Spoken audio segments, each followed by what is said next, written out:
is Tabi. No. This, that buy now, pay later is just something like that. The number one is living beyond means. Living beyond means.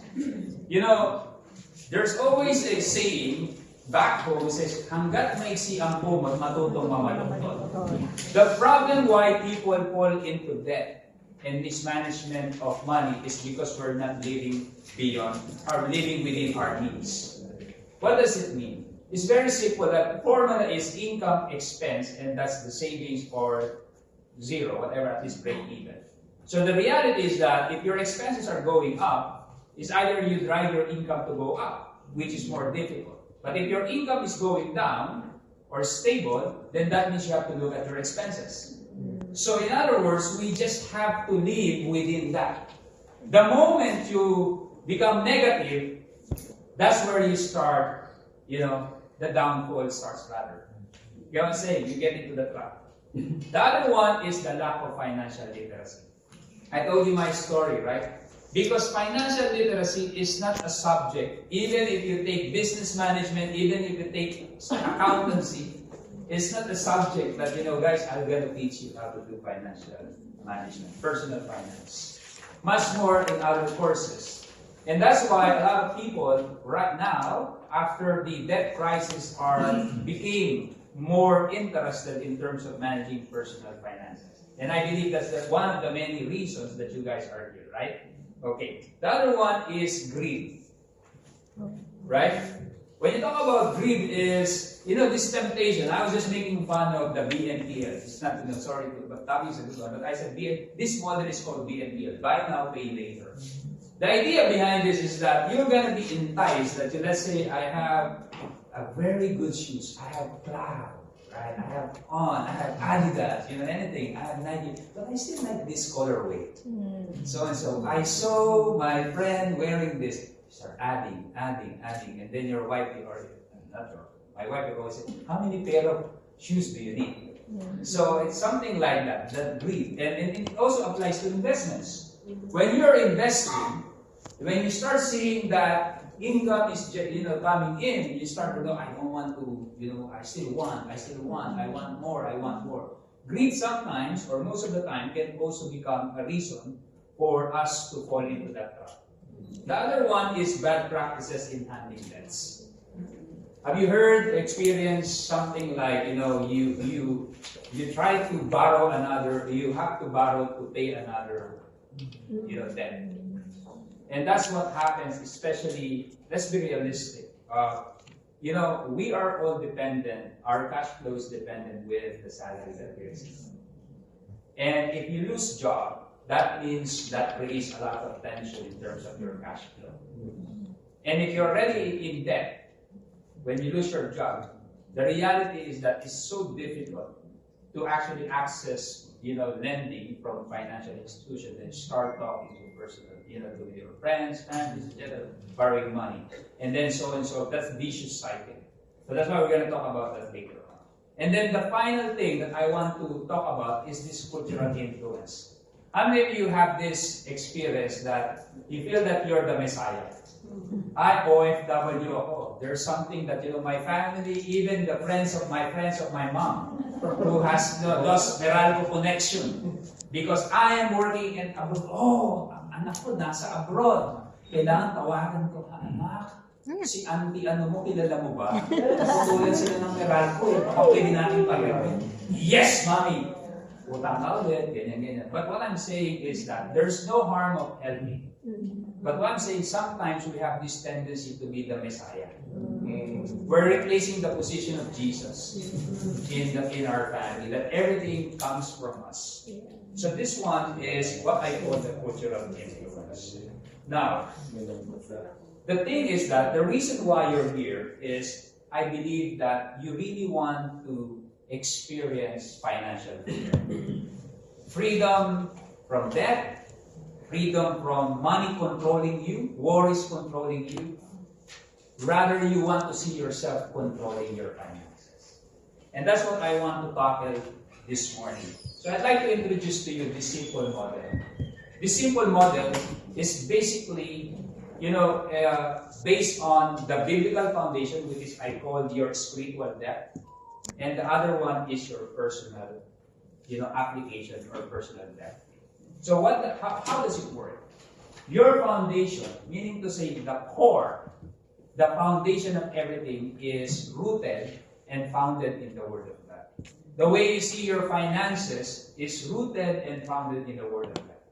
And everything just revolve around it. And the application, when we talk about, and we're going to talk about that on the second session, is the personal depth. And while we're doing that, we will be anchored with our biblical foundation. So very easy model. So this one, we're going to tackle in 2 sessions. The first one is the biblical foundation. Okay, we're going to have more time on that. Now, what do you mean by spiritual depth or biblical foundation? So we're going to talk about what the Bible says about money. Kasi that's very important. Remember our series right now about, Book of Haggai, putting God at the center of our life. In the same manner, when we manage our finances, the Word of God should always be the anchor. God will always be the anchor. Why? So there will be some truths. There's a lot, but I'm going to just capture some truths about this, okay? Number 1 is money is an important aspect of our Christian life. Remember I told you about earlier that, when people see you, the first barometer, if you may, is the way we manage our finances. Are we falling into debts? Don't get me wrong. There are some legit reasons why people are, valid reasons why you fall into debt. But there are some people because they just mismanage it. And that's what I'm referring to, right? So the other thing is, do we live in a very, in a way that we only build our identity because of who we are in terms of the size of our wealth, what we wear, who we are, and something like that. That's not what we want to emphasize here. So money is an important aspect of our Christian life. In fact, I like this. In Bible.org, it says, Jesus Christ made it clear that a mark of true spirituality was a right attitude toward wealth. What do you mean by that? True spirituality. It's a mark. It says, the mark of a godly and righteous man is his preoccupation with God and heavenly pleasure. So in other words, without a person saying, you can easily see who's actually is the priority of this man, of this person. Does he sees wealth to be the one controlling his life? Or just using wealth as a steward of God's asset? It's like you're not, sometimes we have this tendency to judge people, right? We don't judge people just because of how they do it, because we cannot know that. But sometimes you can, make it up, especially now in social media, right? It's easy for us to see how people live their life, right? And there are 2 things about this. This is a tension. One is extra extravagant. You will see it. You're very vocal. The other one is what I call the false humility. I want to talk about that in very briefly. I mean, especially like, okay lang ako, I just want to live a simple life. I'm fine with that. If that's really true, then it's fantastic. But if you just want to do it in a way that, just to make up, I think it's the same thing, because I feel that God blesses you and God wants to demonstrate who He is through your life. I'm not saying that you should be proud. It's just saying that, just to express the testimonies of God's goodness in your life. I kind of like have that, and it's only you who can, I put it this way, it's only you who can actually answer that question, not me, not anybody. That's why when everybody asked me, said, what do you say about the person posting and so on? I said, I cannot judge that, because it's only that person knows what's the posture of his heart. So when you do that, don't be afraid that, because what's your motive is only you and God knows that. And at the same time, when you're watching people, don't judge just because they have something you feel like. Because this is the thing we have to understand here. It's not on the script. When we start becoming jealous of how God is blessing other people, not only that, we're falling into the sin of jealousy.